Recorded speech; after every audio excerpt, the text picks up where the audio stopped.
My name is Vivienne Caldwell. I am 38 years old, and on the night of October the 14th, at 9:47 in the evening, I was standing at the front desk of the Hargrove Grand Hotel, reviewing the occupancy report for the weekend, when my phone buzzed in the pocket of my blazer. It was a text notification. I glanced at the screen the way you do when you are in the middle of something, half present, half distracted, and I saw my husband's name. Marcus. The preview was long enough that I could read the whole thing without unlocking the phone. It said, "She's clueless. Already told her I'm at a conference in Columbus. I'm at the hotel now. Room 412. You should see this place, bro. She's never even been to a hotel this nice." I read it twice. I set the phone face down on the desk. Then I looked up at the lobby camera monitor on my left, the one that feeds from the elevator bank on the 4th floor, and I watched my husband step out of elevator 3 with a woman who was not me, carrying a bottle of wine in a paper bag, laughing at something she had said. She was wearing a green coat. She had short dark hair. She looked like a woman who believed she was somewhere private. What he didn't know was that I was the general manager of the Hargrove Grand Hotel, that I had held that position for 4 years, that my keycard opened every door in that building, that every camera on every floor fed directly to the monitor 6 inches from my right hand, and that the conference he had told me he was attending, the Regional Sales Summit in Columbus, was something I had personally confirmed did not exist 48 hours earlier, when I found the first message that was never meant for my eyes. I didn't confront him that night. I didn't call him. I didn't cry. I didn't walk down the carpeted hallway to room 412 and knock on the door with its river view and its king-size bed and its turned-down chocolates. I picked up my phone, took 3 screenshots of the lobby camera feed with timestamps clearly visible, saved them to my personal cloud storage, and went back to reviewing the occupancy report. I finished the report. I checked the weekend staffing grid. I approved 2 maintenance requests scheduled for the morning. I turned off the desk lamp at 11:17 and drove home in the dark with the radio off and the windows cracked, letting the October air fill the car. This is that story. Before we go any further, I need to ask you something. I genuinely want to know, what part of the world are you watching from right now, and what time is it where you are? Drop it in the comments below. I read every single one, and I am always moved by how far these stories travel and who they find.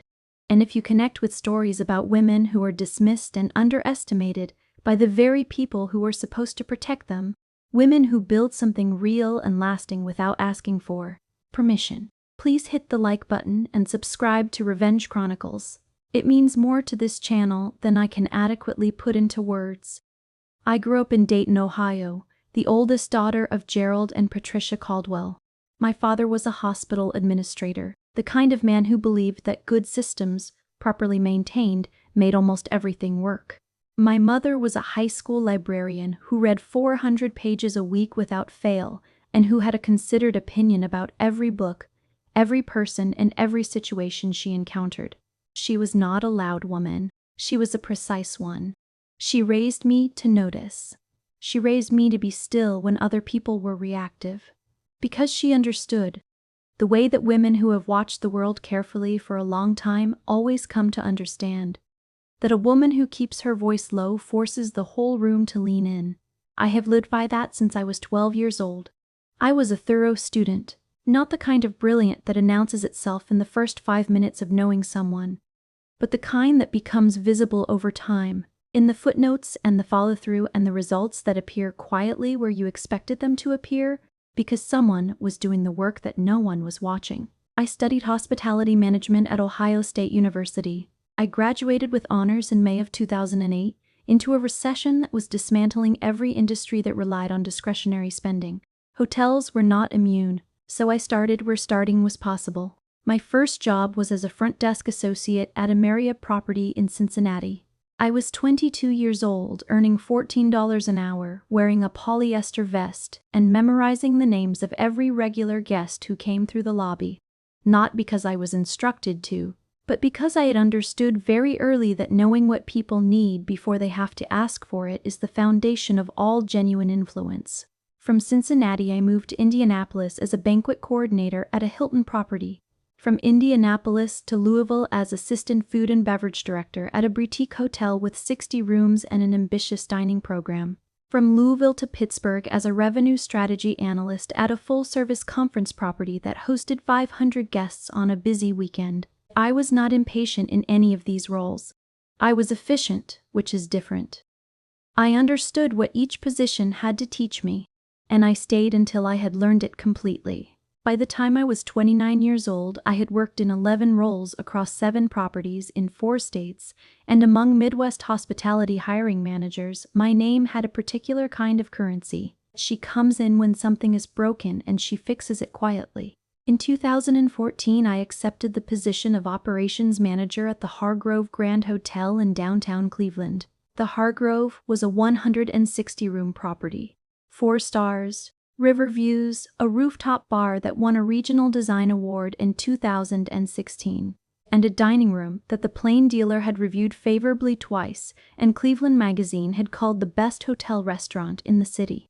It was the kind of hotel where corporate clients stayed when they wanted to impress visiting partners, where lawyers and financial advisors stayed when they were in town for a case or a closing, and where leisure guests came to feel, for a weekend, like their lives were larger and more deliberate than they had become. I understood all of these needs intuitively and without effort.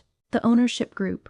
2 brothers named Arthur and James Hargrove, both in their late 60s, who had inherited the property from their father, and who had genuine warmth but absolutely no appetite for the operational details of running it, needed someone who could manage the enterprise. Entirely so that they could receive a quarterly report and a phone call before anything significant changed. I was built for that. Within 18 months of joining, the property's net operating income had improved by 11%.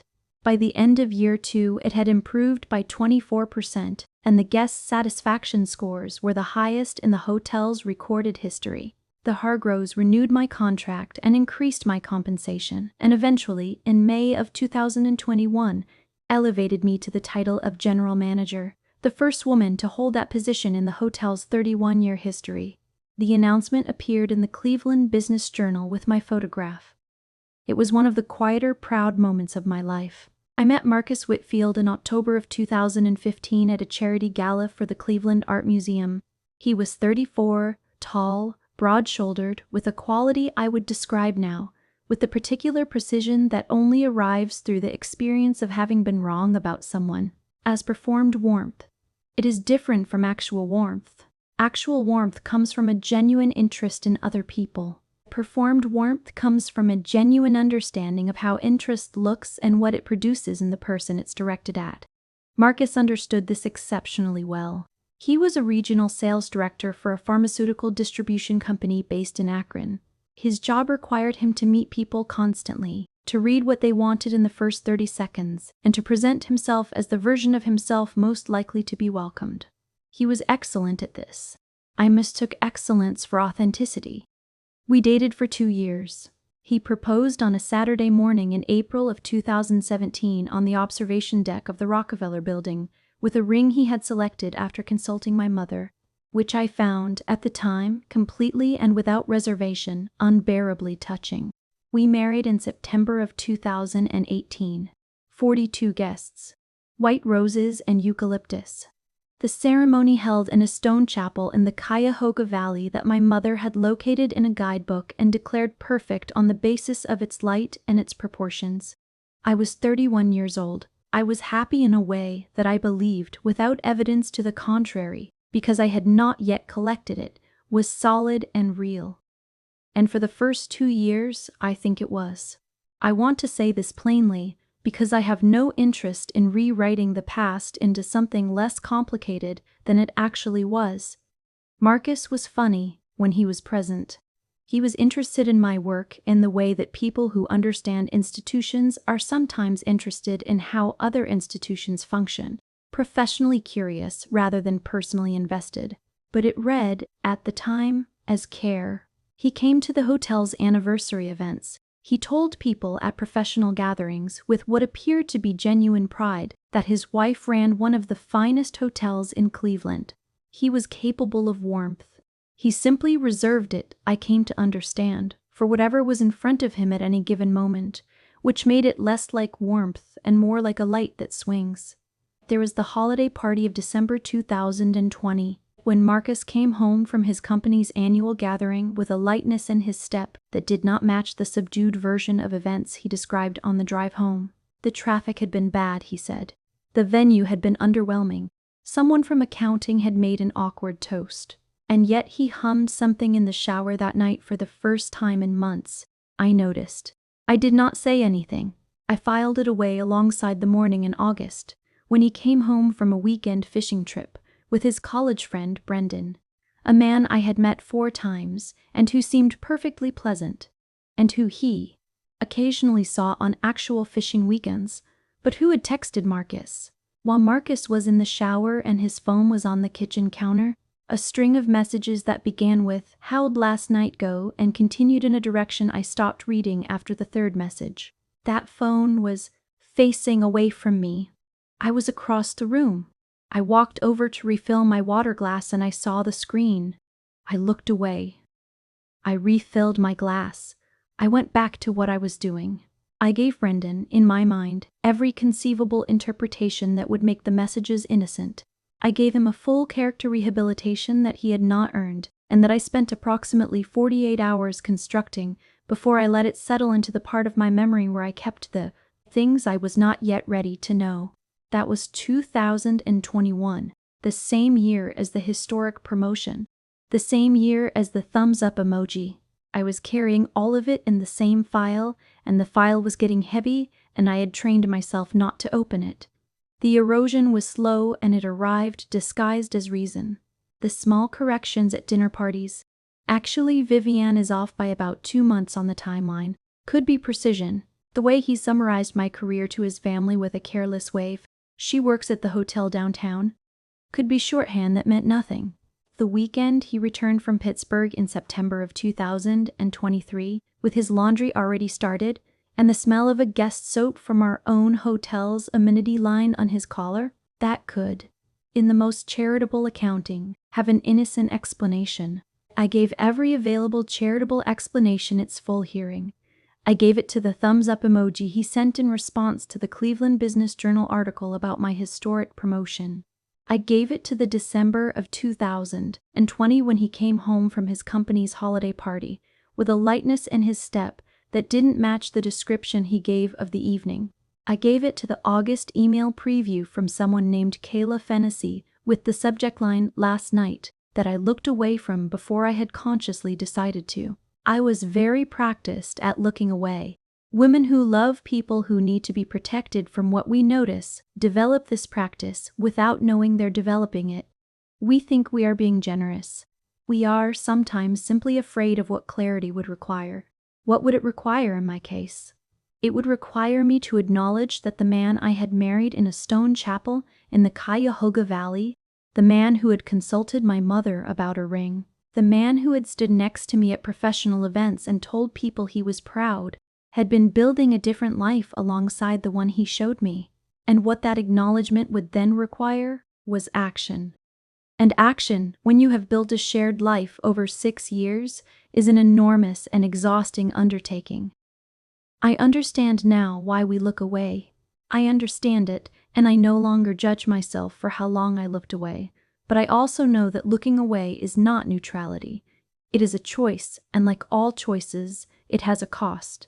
The cost I was accumulating quietly, without knowing what I was building toward, was the savings account. I had opened it in the spring of 2022. I had been at a professional women's event at Case Western Reserve University, a panel on financial independence for women in leadership, and a woman on the panel said something I wrote down in the notes app on my phone that evening. She said, "Every woman should have money that is entirely hers, not because she expects anything to go wrong, but because the knowledge that she could stand alone if she needed to changes the way she stands." I transferred $2,000 the following Monday. I transferred $2,000 every month after that for 18 months. By October of 2023, the account held $42,000 and Marcus did not know it existed. I was not planning anything. I want to be honest about that. I was simply keeping something for myself in the way that women who've been paying attention sometimes do, without fully articulating the reason. My mother kept a small account of her own throughout her marriage to my father, which I did not learn about until I was 27. When I asked her about it, she said, "It is not that I didn't trust your father. It's that I trusted myself not to need it, and I was right. But I wasn't willing to bet on that trust alone." I understood her completely the day I opened the account. October the 12th arrived on a Thursday. I was in my office at 3:15 in the afternoon, reviewing the weekend occupancy forecast and a staffing request from the food and beverage team, when my personal phone buzzed on the corner of my desk. I picked it up without thinking. The text was from Marcus. It read, "Thinking about next weekend. Can you book the same room as last time, the one with the river view?" She won't know. She barely checks the calendar. The message sat on my screen for 60 seconds before it disappeared. He had realized his mistake and retracted it from his end, but it had already delivered. It was already in my hands. I put the phone down. I breathed. I looked at the river through the east window of my office. I thought about every moment I had looked away from, and every charitable interpretation I had extended, and every time I had filed something without examining it. I thought about the soap and the laptop screen, and the Pittsburgh weekend, and the thumbs-up emoji sent in response to a historic career milestone, and I thought, the file is full. And I thought, what do I do with a full file? I called our front desk manager, Renata Osei. Renata had been with the hotel for 11 years.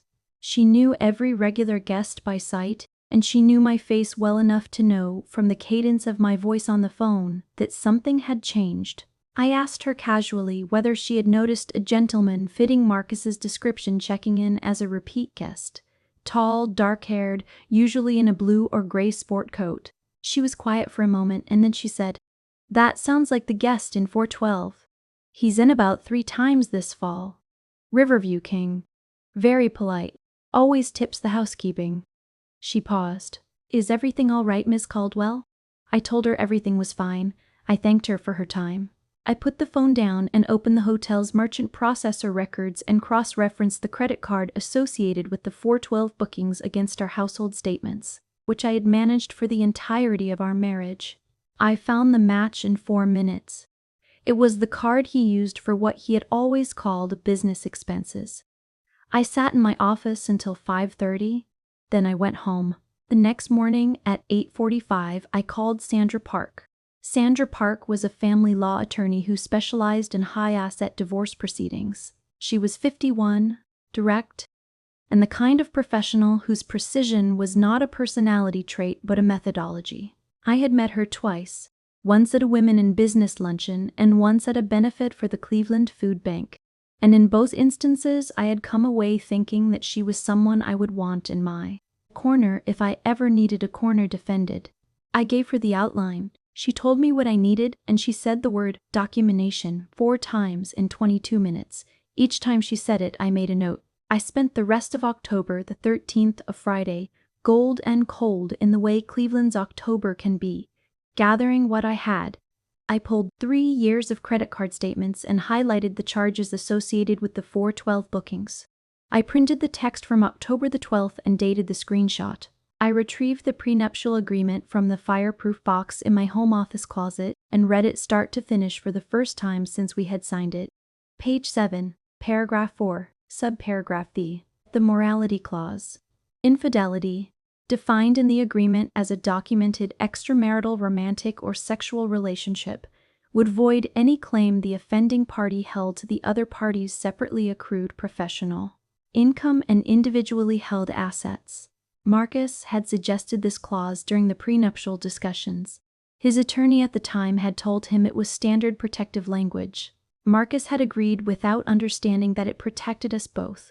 Sandra confirmed the enforceability of the clause on the morning of October the 14th. She also confirmed that the hotel's camera records, which I had accessed within the scope of my administrative authority in the course of a normal operational review, would constitute valid documentation of the repeated visits if combined with the credit card charge correlation. She said, "If he checks in again, get the timestamps." I said I would. He checked in again on October the 23rd at 4:22 in the afternoon. Renata texted me the word confirmed while I was in a vendor meeting on the second floor. I did not excuse myself from the meeting. I finished the agenda. Then I drove to Sandra's office at 6:15 and we notarized the complete documentation packet. Every screenshot, every charge record, the misdirected text, the prenuptial agreement, 6 years of joint tax returns, Sandra's own letter outlining my legal standing. The entire file, sealed and certified. She filed the initial separation documents the following Sunday evening. Marcus's attorney received the notification the following Monday morning. The 17 days between October the 14th and November the 2nd were, on the surface, completely ordinary. I woke each morning at 5:45, made coffee the way I always do, a strong pour-over with oat milk, in the blue ceramic mug my mother gave me when I moved to Cleveland. And I sat at the kitchen table alone for 20 minutes before Marcus was awake, reading the hotel's daily operations dashboard on my laptop. Some mornings I could hear him sleeping. The sound of his breathing was very familiar to me. 14 years in the company of a person, including the 6 years of marriage, deposits a vast catalog of small familiarities that you do not think about until the moment you understand you are cataloging them for the last time. I was very careful during those 17 days to produce no visible change. Behavioral change, when it comes from a decision that has been made, is detectable in ways the person who made it rarely anticipates. The body carries what the mind has decided. I had learned this over years of managing a hotel staff. I could walk through the lobby at 7 in the morning and know, within 90 seconds, which front desk associate had made a mistake the night before and was waiting to see if it had been noticed. Something in the posture, the angle of the head, the precisely measured amount of eye contact. The body tells the truth even when the voice does not. So I was careful. I made dinner 3 times that week. I asked Marcus about a colleague he had mentioned, a man named Terry who had been up for a regional promotion, and I listened to his answer. I refilled his coffee on a Tuesday morning without being asked. These were not performances, they were continuations. The version of me that existed in that kitchen on those mornings was not different from any other version that had existed there before October the 12th. The decision I had made existed in a part of me that was entirely separate from our domestic routines, and I did not allow them to contaminate each other. At work, however, I was moving quickly and without ambiguity. On October the 17th, a Monday, I met with James Hargrove, the younger of the 2 brothers, the one who handled the business relationship with the parent company, and I raised, for the second time in 18 months, the question of my career trajectory within the Hargrove organization. I had first raised it in March of 2022 and had been told, warmly but without specificity, that there would be opportunities as the company grew. I raised it again now, with more precision. I said I had been offered preliminary conversations with 2 competing hotel groups regarding regional leadership roles, and that I wanted to understand whether the parent company had a position in mind for me or whether I should treat those conversations seriously. This was entirely true. The conversations had happened, though they had not yet developed into formal offers. I was accelerating the timeline. James said he would make a call. He made the call. By October the 21st, I was in preliminary discussions with the parent company's chief operating officer. By the 25th, 2 days after Marcus's second hotel visit, 1 day after I notarized the documentation packet, the offer had been formalized in writing. $220,000, 6 properties, a seat on the operations committee, and April the 1st start date. I signed the offer letter on October the 28th. I told no one at the hotel until November the 2nd. I told Marcus nothing at all. I also want to tell you about Renata Osei, because she is part of this story in a way that I think matters. Renata came to the Hargrove from Ghana in 2012. She had worked in hotel operations in Accra before immigrating, and she arrived in Cleveland with 7 years of hospitality experience, exceptional English, and a work ethic that made her indispensable within her first 3 months. She became front desk manager in 2015, the same year I arrived as operations manager. We have worked together for 9 years. She is not a woman who talks unnecessarily, which is one of the things I have always admired about her. She hears a great deal and shares only what is useful and only with the people who need it. When I called her on October the 12th and described Marcus without naming him, she knew immediately. She had seen him 3 times. She knew his preference, his tipping pattern, the name he used on the booking, which was not his own. She knew it was not his first time. She provided me all of this information calmly, over the phone, in the tone of a woman who had been waiting for the question to arrive. When I came to work the following morning, she met my eyes at the daily briefing with the specific, neutral attentiveness of someone who has been trusted with something important and intends to honor that trust exactly as given. She did not raise the subject again. She did not offer sympathy or commentary. She simply continued doing her job, and when I needed her, on October the 23rd, when Marcus checked in, she texted me the single word "confirmed" and returned to her desk. I think about Renata often now, about what it means to have people in your professional life who are steady, who understand the difference between witnessing and participating, who are capable of holding something carefully without being asked to hold it carefully. She is, in many ways, the kind of professional I aspired to be when I was 22 years old learning names at a Marriott front desk in Cincinnati. And I am grateful she was standing at the reception counter of the Hargrove Grand when I needed her to be.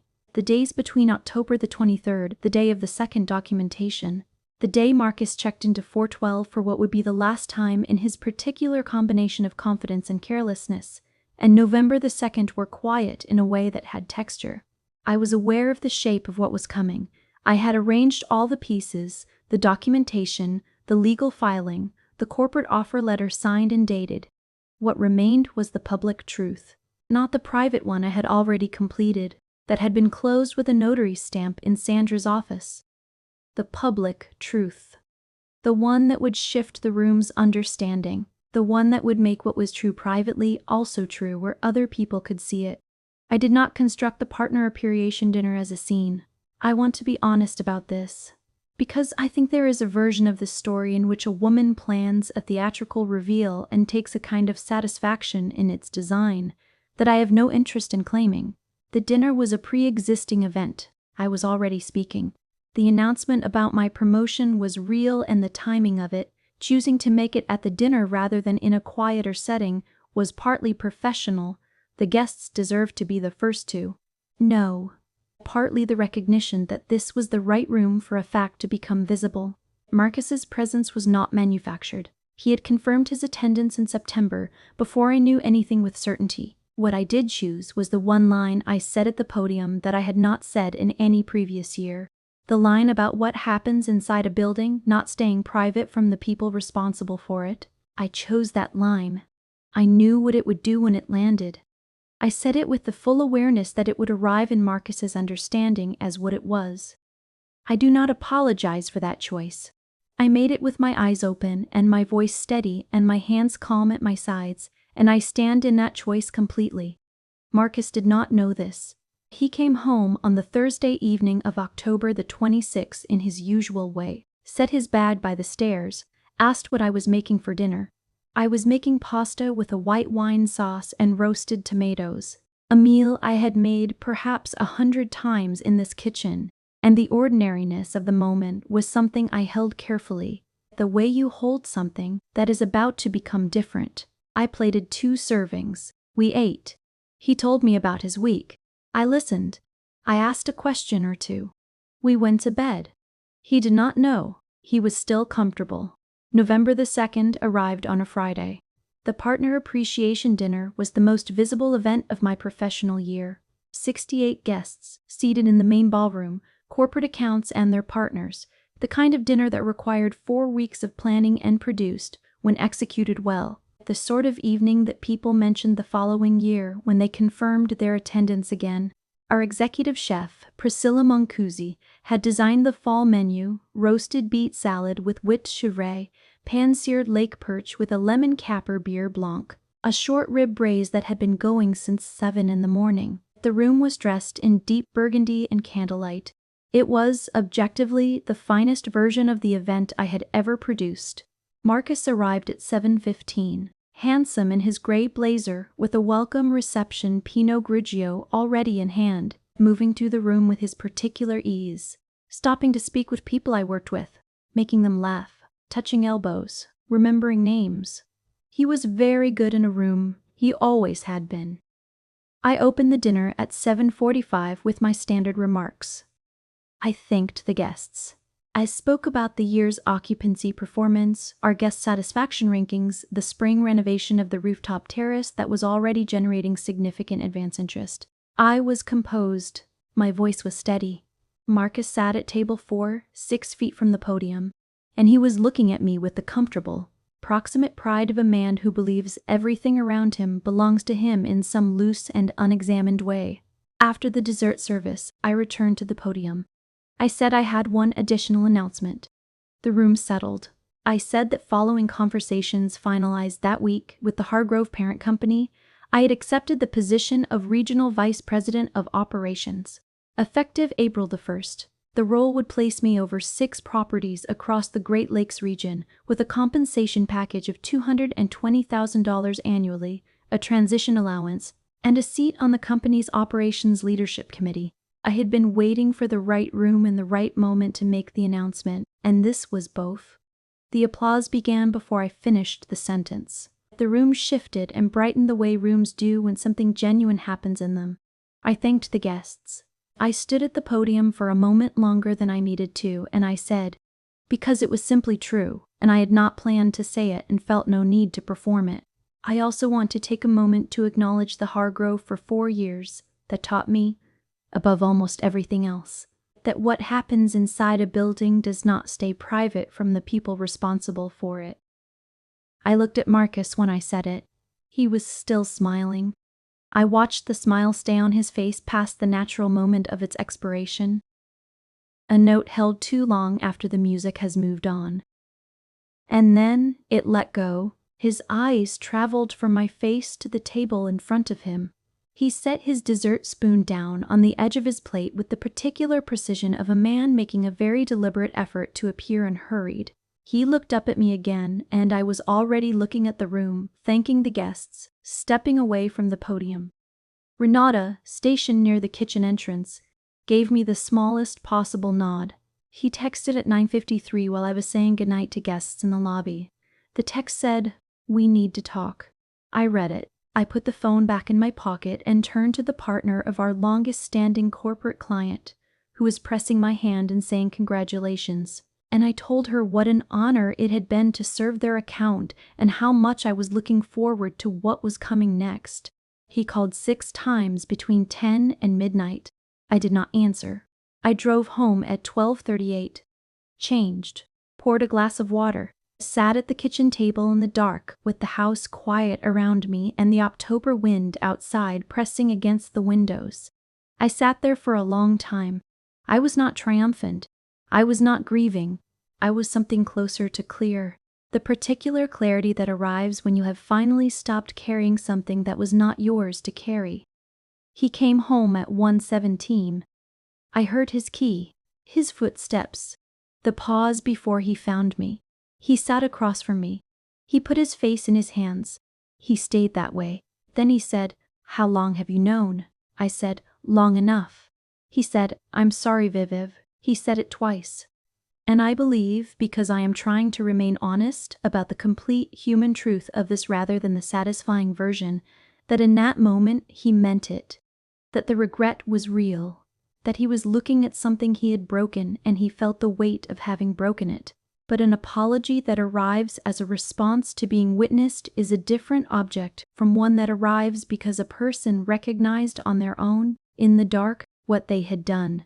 The first kind carries information about shame. The second kind carries information about conscience. I had learned by then to know the difference. I told him I was not available for a conversation that evening. I told him Sander Park's office would be in contact by the end of the following business week. I told him the guest room was available and that I would appreciate it if his personal items were collected by the following Saturday. I said all of this in the same measured register I would use to close a vendor negotiation or address a performance issue with a member of my leadership team. Even, unhurried. Final. He nodded. He did not argue. He went upstairs. I washed my water glass. I dried it. I put it back in the cabinet. I went to bed. The divorce was finalized in March of 2024.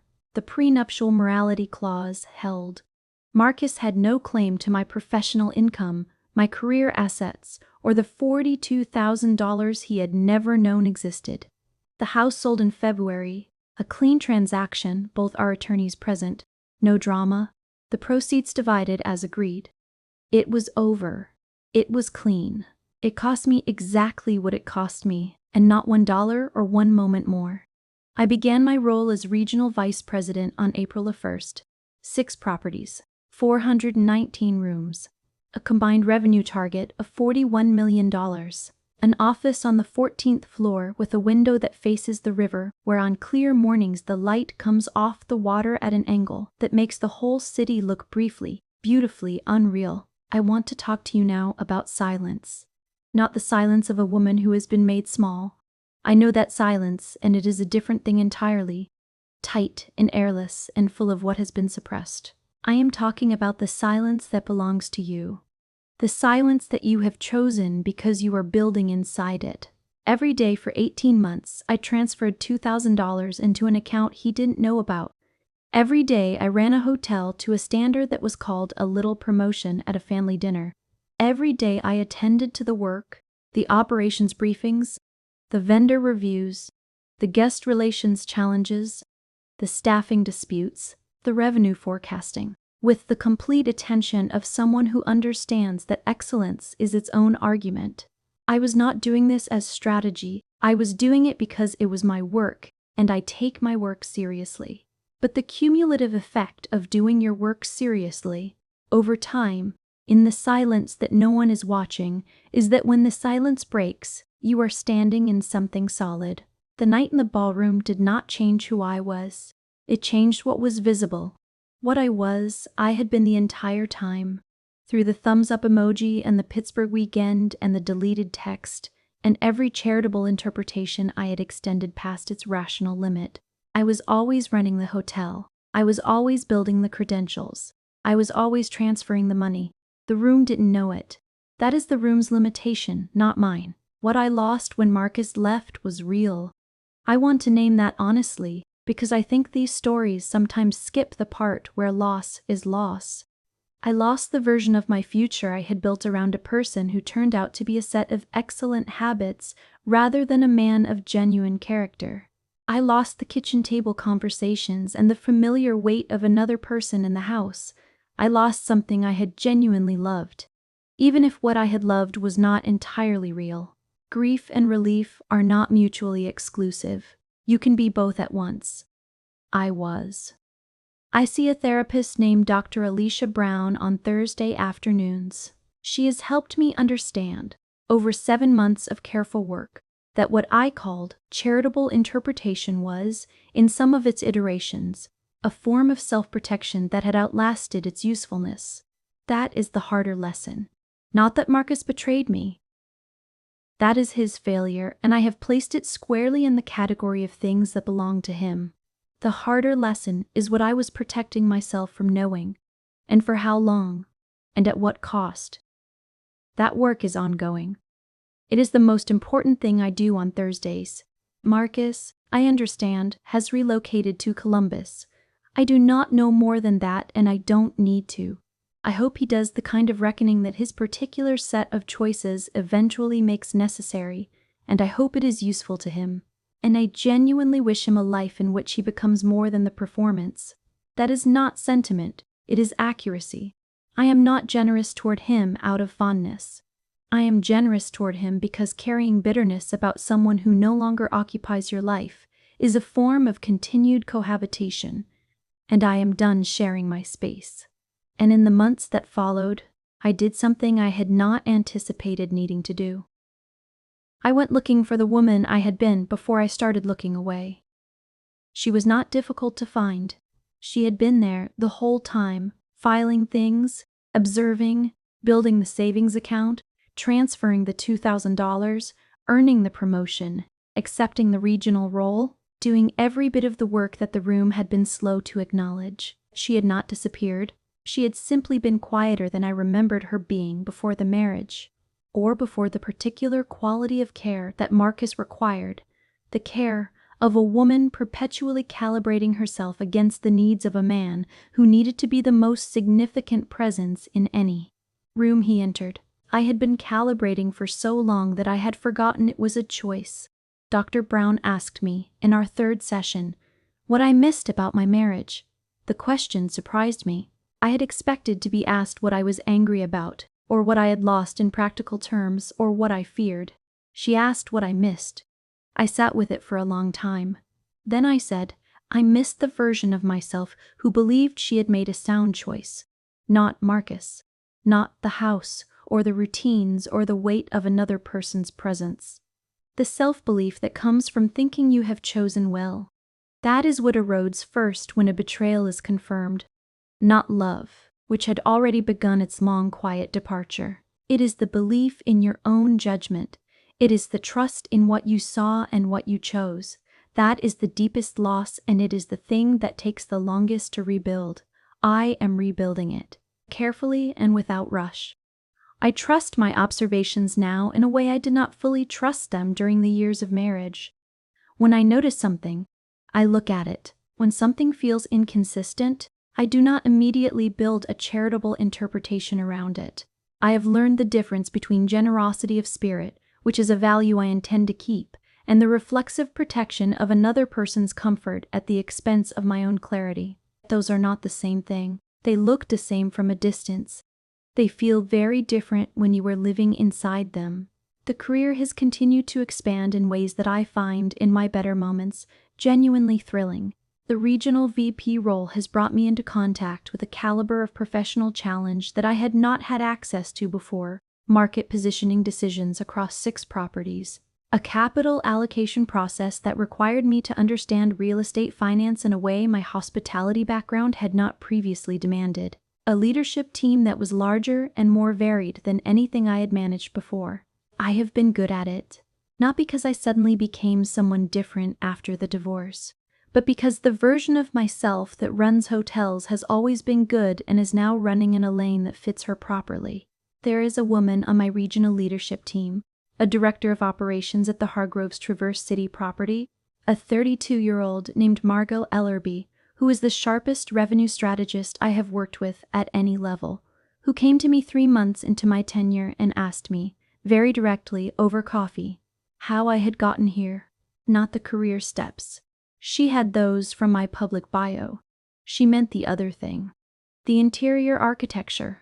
How I had become someone who moved through very difficult professional spaces, with the particular kind of authority that did not require any performance of authority. I thought about it for a long time before I answered her. Then I said, I learned to be very quiet and very still and to put everything I had into the work. And I learned to do that whether or not anyone was acknowledging it. And I learned to keep something for myself always, not as a hedge, but as a demonstration of self-respect. And I learned, at some cost, to trust what I saw. She wrote it down. I hope she uses it.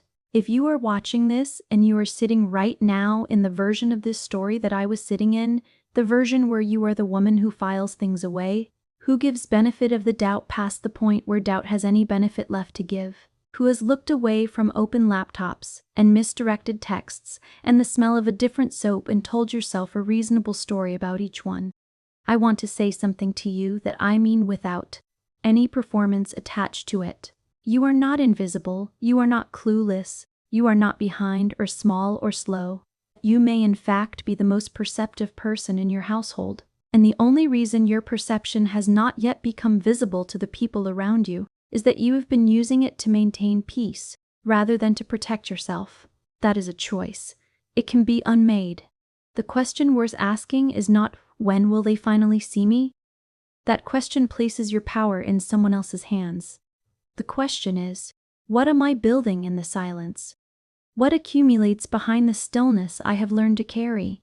What will be standing there when it finally becomes visible? Not because I announced it, but because it could no longer be missed. Because that is the thing about a building built in silence. It doesn't need to be announced. You just open the door and it's already standing. Leave me your answer in the comments below. Tell me what you are building. I read every single one and I want to know.